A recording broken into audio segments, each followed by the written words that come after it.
Salut à tous, bienvenue sur InfoStar pour votre minute d'actualité. Si c'est la première fois que vous passez par ici, n'hésitez pas, abonnez-vous, et cliquez sur la cloche de notification pour ne rien rater des prochaines actualités. Voici le classement complet du Ballon d'Or 2021. Lionel Messi est le lauréat du Ballon d'Or 2021. Roberto Lewandowski doit se contenter de la deuxième place, alors que Karim Benzema n'est pas sur le podium. À la première place nous avons Lionel Messi avec 613 points. La 7e merveille de Léo. La moins belle? Peut-être, mais Messi est encore un plus entré dans l'histoire du football ce lundi en remportant un nouveau Ballon d'Or. Malgré une année pas vraiment flamboyante, l'attaquant du PSG a permis à l'Argentine de remporter la Copa América. Un objectif qu'il s'était fixé depuis le début de sa carrière. En club, la Pulga n'a pas vraiment brillé, sorti en 8e de finale de Ligue des Champions avec le Barça, puis battu par l'Atlético de Madrid en Liga. Avec Paris, le bilan est encore mitigé. Mais la capitale est placée sous son signe ce lundi soir. Il n'y a pas que la Tour Eiffel qui brille ce soir dans la ville lumière. La deuxième place est occupée par Robert Lewandowski avec 580 points. Il était le favori pour beaucoup, mais rien n'y a fait. Malgré une année 2021 aux chiffres fous, comme souvent avec lui, Roberto Lewandowski échoue à la deuxième place du Ballon d'Or. Probablement une déception pour celui qui battu le record de 41 buts marqués en une saison de Bundesliga, dépassant la marque du légendaire Gerd Müller 40 buts en 1971 à 1972. Une très maigre consolation pour l'international polonais, la victoire du nouveau trophée du meilleur buteur. Ah, si l'édition 2020 n'avait pas été annulée. La troisième place est pour Rorinho avec 460 points. L'Italie y a longtemps cru. Mais 15 ans après Fabio Cannavaro, elle ne ramènera pas le Ballon d'Or à la maison. Annoncé comme l'un des favoris, Rorinho doit donc se contenter de la troisième place. Et ce malgré les nombreux trophées remportés cette année, la Ligue des Champions, et la Supercoupe d'Europe avec Chelsea, l'Euro 2020 avec l'Italie. Maître d'orchestre de son club, et de sa sélection, le milieu de terrain travaille dans l'ombre, pour que ses équipes atteignent la lumière. On peut même dire qu'il le fait à merveille. Mais les collectifs Chelsea, Italie ont probablement pris le pas sur l'individualité, divisant les voix, et ne permettant pas à Rorinho de triompher. En quatrième position nous avons Karim Benzema avec 239 points. Le Real Madrid a eu beau pousser sa candidature, cela n'a pas suffi. Malgré une saison où il aura porté la Casablanca sur ses épaules, malgré un rendement personnel en bleu impressionnant après 6 ans d'absence, malgré une Ligue des Nations où il aura été MVP, le collectif Karim Benzema n'a pas eu la possibilité d'aller soulever le trophée de ses rêves. Sans doute ses accomplissements collectifs avec le Real n'auront pas été suffisants pour lutter contre Lionel Messi, Robert Lewandowski, et Rorinho qui terminent devant lui. Il n'empêche, Karim Benzema termine à la meilleure place de sa carrière, et aura à cœur de revenir au plus vite dans ses hauteurs. En 2022, lui aussi aura une carte à jouer, notamment avec les Bleus au Qatar. La 5e position revient à N'Golo Kanté avec 186 points. Un temps, il fut cité parmi les favoris. Logique, à la vue de son printemps européen stupéfiant avec Chelsea. Dans une équipe privée de stars, Kanté a fait ce qu'il sait faire de mieux. Harceler, récupérer, se projeter, compenser, aérer, et parfois accélérer le jeu. De ces Blues champions d'Europe, il fut le rouage le plus précieux, et c'est le vent dans le dos qu'il a retrouvé les Bleus avant l'Euro. Auteur d'une compétition quelconque, N'Golo Kanté n'a pas pesé comme il aurait dû sur la destinée de l'équipe de France, et a perdu de superbes depuis quelques semaines, pas aidé par des pépins physiques embêtants, ratant par la même occasion la Ligue des Nations. 8e en 2017, 11e in 2018, il continue de s'inviter dans les hauteurs d'un classement qui ne sied pourtant pas à son profil. Pourvu que ça dure. Cristiano Ronaldo, avec un total de 178 points, se place en 6e position. Quand on parle Ballon d'Or, il n'est jamais bien loin. Même à 36 ans, même en changeant de club, Cristiano Ronaldo reste un joueur à part. Meilleur buteur de Serie A, meilleur buteur de l'Euro, désormais recordman du nombre de buts marqués en sélection, le CR7 a encore laissé sa marque en 2021 malgré un Euro décevant collectivement. Son transfert à Manchester United à la toute fin de l'été a rallumé une flamme que l'on pensait éteinte, pour notre plus grand bonheur. Dans le marasme mancunien, il reste le sauveur ultime, celui sur lequel on peut toujours compter. Absent ce lundi, le Portugais termine au pied du top 5, son pire classement depuis 2010, où il avait également terminé 6e. Un autre temps, mais surtout pas une page qui se tourne car, avec lui, il faut s'attendre à tout. La 7e position revient à Mohamed Salah avec 121 points. Son début de saison extraordinaire a rappelé à tous qu'il reste l'un des tous meilleurs. Mais Mo Salah partait sans doute de beaucoup trop loin pour égaler sa magnifique 5e place de 2019. Avec une équipe de Liverpool en grande difficulté en championnat, et stoppée dès les quarts de finale par le Real Madrid. Pour le reste, Salah a livré sa partition habituelle. De la vitesse, des crochets supersoniques, et des buts, encore, et toujours. Pas de raison que ça change mais, en 2022, entre une CAN à reconquérir pour l'Égypte, une première ligue très ouverte, une C1 alléchante, et impossible participation au mondial, les défis seront nombreux. En 8e position nous avons Kevin De Bruyne, qui totalise 73 points. Lui aussi devient un habitué. Présent dans le classement depuis 2016, le Belge est devenu l'un des meilleurs joueurs du monde sous la houlette de Pep Guardiola. Sans lui, Manchester City n'est pas tout à fait la même machine, celle-là même qui a encore roulé sur l'Angleterre, avant de buter en finale de C1, ce qui prive sans doute son maestro de viser plus haut. Touché, lors de l'Euro, il n'a pu empêcher l'élimination de ses Diables Rouges. 9e en 2018, il décroche donc son meilleur classement en carrière. Kylian Mbappé arrivé en 9e position, avec 58 points. Il n'a jamais fait de mystère qu'il visait bien plus haut. Mais, avant un éventuel sacre dans le futur, Kylian Mbappé reste abonné au top 10 du Ballon d'Or. 7e en 2017, 4e en 2018, 6e en 2019, le Français termine finalement à la 9e place, son plus mauvais classement, en cette année 2021, encore riche en buts pour lui. Insatiable avec le PSG, mais privé de titres majeurs, Mbappé a également vécu sa plus grande désillusion avec les Bleus après son échec lors du dernier tir au but en 8e de finale de l'Euro, face à la Suisse. Mais il est fait d'un autre bois que les autres, et sa Ligue des Nations accomplie a prouvé qu'il maniait l'art du rebond. Annoncé au Real Madrid pour l'été prochain, club qui sait faire candidature pour les siens, il sera à coup sûr encore là en 2022. La 10e place est pour Gianluigi Donnarumma, avec 36 points. Il a été élu meilleur joueur de l'Euro. Décisif pour la victoire finale des siens, l'international italien a été l'un des grands bonhommes de la Nazionale l'été dernier. Le tout à seulement 22 ans. On aurait presque tendance à l'oublier. Considéré comme l'un des meilleurs gardiens du monde, celui qui a battu tous les records de précocité avec l'AC Milan est désormais l'avenir du PSG. La 11e place revient à Erling Haaland, avec 33 points. En 2021, il a marqué 38 buts avec Dortmund. Mais cela n'a pas suffi pour lui offrir une place dans le top 10. Erling Haaland, malgré ses pions, paye un manque évident de titres, mais également l'absence de la Norvège à l'Euro. Il n'empêche, son probable transfert chez un géant européen pourrait lui faire passer un palier. À 21 ans, il a encore le temps. Pas de doute, on le reverra très vite, et très haut. En 12e position nous avons Romelu Lukaku, avec 26 points. Existe-t-il meilleur avant-centre actuel? La question mérite d'être posée tant Lukaku a encore prouvé qu'il faisait partie du gratin européen. Avec l'Inter, ses buts, sa puissance, et son leadership ont mené les Nerazzurri vers un titre bien mérité.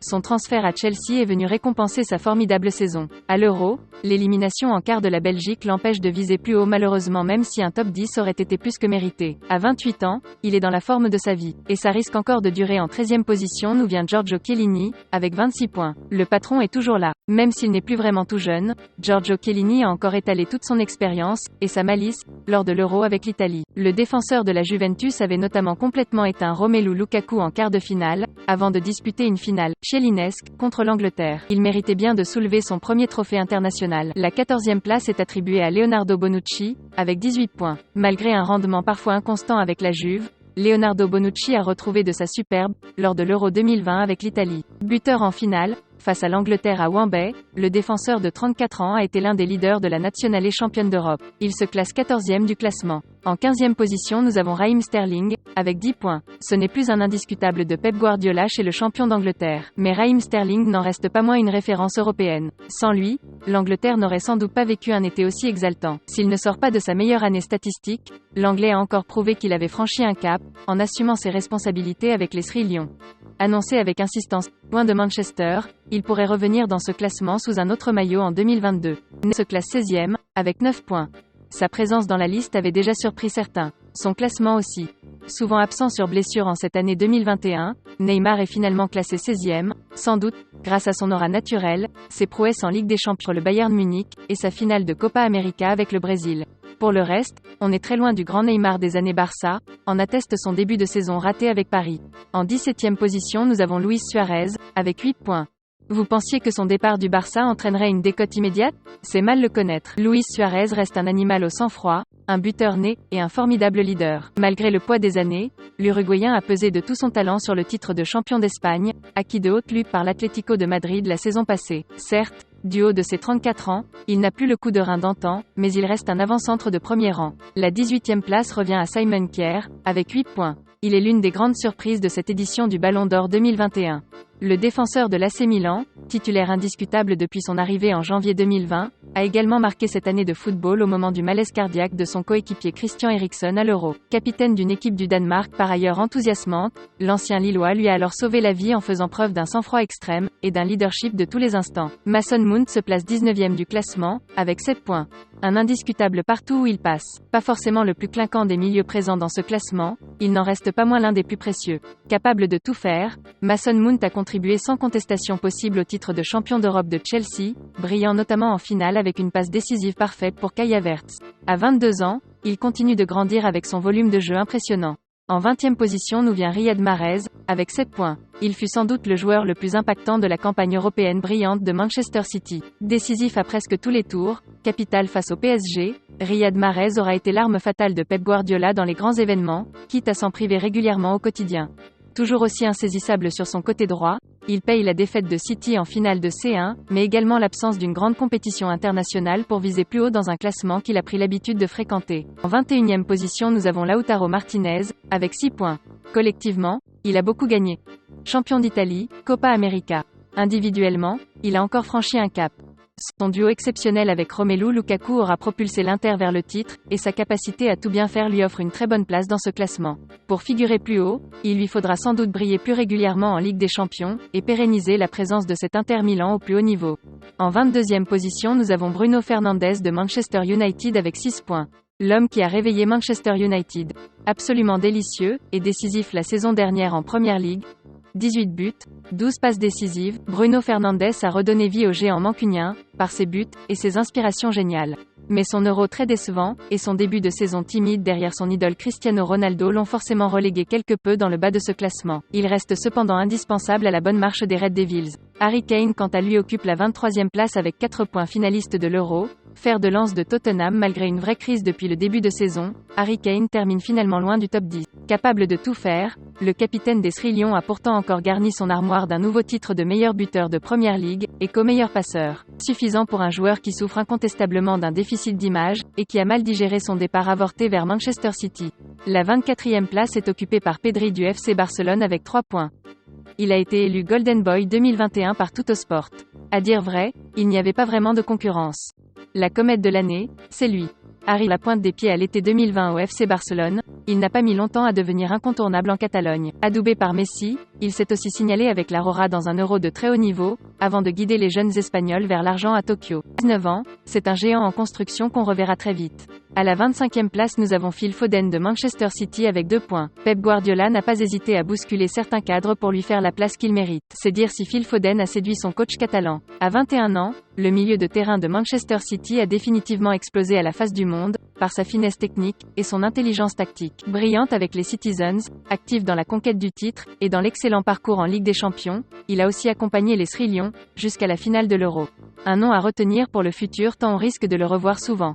Gérard Moreno de Villarreal occupe la 26e position avec un point. Il fut co-meilleur buteur de Ligue Europa, aidant notamment Villarreal à aller chercher le trophée européen au nez, et à la barbe de Manchester United. Habitué à marquer, Gérard Moreno a changé de dimension l'an passé. Excellent dans les airs, et présent à l'Euro avec la Rora de Luis Enrique, il continue d'enquiller les buts, mais manque encore de vraies références européennes pour viser plus haut. À la 27e nous avons Ruben Dias de Manchester City avec un point. Il fut, presque incontestablement, le meilleur joueur de Premier League. Si un homme a changé la face du Manchester City de Pep Guardiola, c'est bien lui. Impassable au cœur de la défense du champion d'Angleterre, Ruben Dias a également brillé, lorsque cela comptait, notamment, lors de la double confrontation face au PSG en demi-finale de Ligue des Champions. Un rock, et un leader incontestable partout où il passe. La 28e place revient à Nicolo Barella de l'Inter Milan avec un point. C'est l'une des révélations de l'année. Champion d'Italie avec l'Inter, le jeune Barella est devenu incontournable en quelques mois, du côté de la botte. Élément moteur chez les Nerazzurri, il a également signé un Euro de très bonne facture, marquant notamment contre la Belgique en quart de finale.